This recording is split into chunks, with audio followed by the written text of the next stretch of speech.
Hey everybody, Rachel Teedy here with a look at your evening update on this Monday, August 15th, and we have a lot to cover, so let's jump right in. The first one is about Central Warehouse, which you have all seen, I am sure, this bit of an eyesore that is in downtown Albany. Today, the mayor has told News Channel 13 the owner will have to start repairs in 10 days.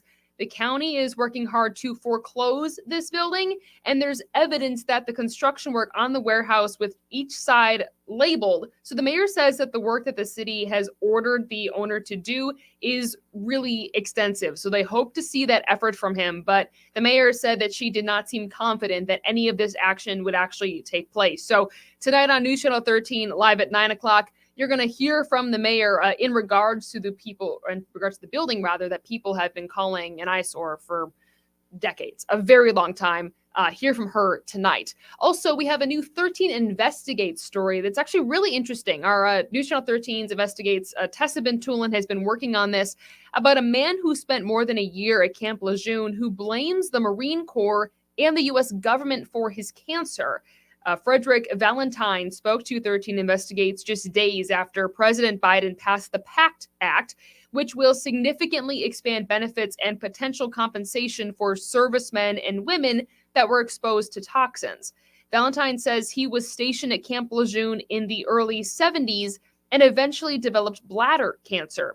With the PACT Act, Valentine and others at the camp can now claim compensation, and government officials acknowledged years ago that water at the North Carolina base was contaminated, but only now, they say, are they going to pay. So you're going to hear from him coming up at 9 o'clock. Also, next week, we have the second primary of the summer. And this is a lot of people confused. It's a bit of an unusual election season that we're going through right now. This brings a lot of questions because it is the second for many people. So Dan Levy spoke to political experts today to try to understand exactly what's going on here. So this all happened because a state judge said no to gerrymandering. There just wasn't enough time for a nonpartisan plan to be put into place before the first primary after a redistricting map was ruled unfair, one-sided, and unconstitutional. This primary will establish who's running for Congress in districts around the state and who's going to be competing for state Senate. We do have extensive coverage planned for this. We have an hour and a half of primary coverage Tuesday night. The first hour is going to be on WNYA My 4 starting at 10 o'clock, and then the last half hour was going to be at 11 o'clock on News Channel 13. That is this coming Tuesday, next Tuesday, week from tomorrow, hour and a half coverage of extensive coverage. Well, let me bring in Reed Kisselback because we're tracking some storm as well. And you had some rain a little bit earlier today that you guys were watching.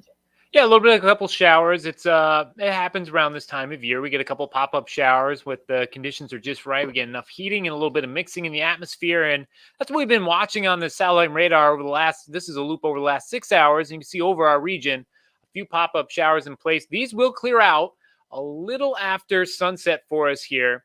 And we'll zoom on in over this spot so you can kind of see the better view. A few showers over the Adirondacks and just to the south of Catskill, to the north of Kingston that we're watching at this current moment in time. The day tomorrow, looking pretty dry again. We have plenty of sunshine in place for a large part of the day. A little bit more of an increase in cloud cover as we get towards the later part. Highs will be reaching into the low 80s in the valley floor. We're going to get towards the upper 70s, low 80s as we get into the higher elevations for us here. We still have the chance, though, for a spotty shower, kind of like what we saw today. So we'll show you the timing for this on your hour-by-hour forecast, and you can see that we start to clear out. We are dry Tuesday morning, your morning commute looking fine. As we get towards around 5 o'clock again, you'll start to see a potential for a few heavier showers and maybe even a rumble of thunder in the mix. But overall, your evening commute looks dry for most of us, but just keep this in mind. You could get stuck under a heavier downpour as you work your way overnight. Wednesday has a more promising opportunity for some showers, and that looks to stay with us on and off at points through the course of the day on Wednesday. So if you have outdoor plans both Tuesday and Wednesday, you will have windows to get those things done, but you're going to want to keep an eye on the sky and watch for the occasional rain shower. So for the night tonight, 57, a shower early on. Then we're going to clear out. It's still going to be pleasant overall overnight. For the day tomorrow, 83 is our high with a mix of sun and clouds, as in a gradual increase in cloud cover through the course of the day. It'll be warm and comfortable. And then the 7-day planner like we said, a more promising opportunity for some showers and thunderstorms on Wednesday. Thursday, Friday looking dry, but temperatures going on the rise as we head into the weekend. Saturday, Sunday, highs in the upper 80s. Heading into Sunday and Monday, though, more scattered afternoon showers and thunderstorms. Highs still saying towards the mid to upper 80s, Rachel. All right. And the return of the upper 90s, I know a lot of people are excited about. I was really enjoying the lower temperatures, but you know what? We got to enjoy the summer while it's here because winter will be here before we know it. It's fair. It's fair. I like the low 80s, I think are nice, but upper 80s occasionally is not bad. We gotta embrace, because come December we'll say, remember that one time where we said we complained about the upper 80s? So thank you, Reed. I'm gonna remove the graphics here and put us back like this. All right. So then lastly, we have the Great New York State Fair returning next week, which I am sure. Have you been to the Great State Fair? I have not. I actually, even when I worked down that direction, I just never had the time off to go over there to it. But okay, well, I haven't either because I'm fairly new. I was not here at this time last year, I don't think. So no, both of us, we could be newbies.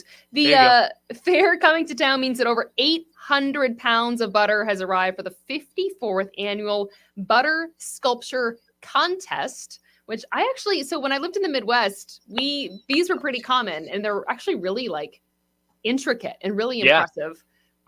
Sculptures are unveiled Tuesday, August 23rd in Syracuse. And then after the competition, the butter is sent to Noblehurst Farms, where it's recycled and into renewable energy in a digester with other food waste. So it doesn't just go to waste. And that was always the big question that I had too, was what do they do with the butter after the sculptures are made? So it's good to know that it's put to a good use. I never realized that's what they did with the butter afterwards, but that's good to know. That's very good to know. So, all right. So here's the real question though. You are the butter sculptor. What are you submitting to the New York State Fair? I would, so what would I sculpt, basically? Yes. I would sculpt.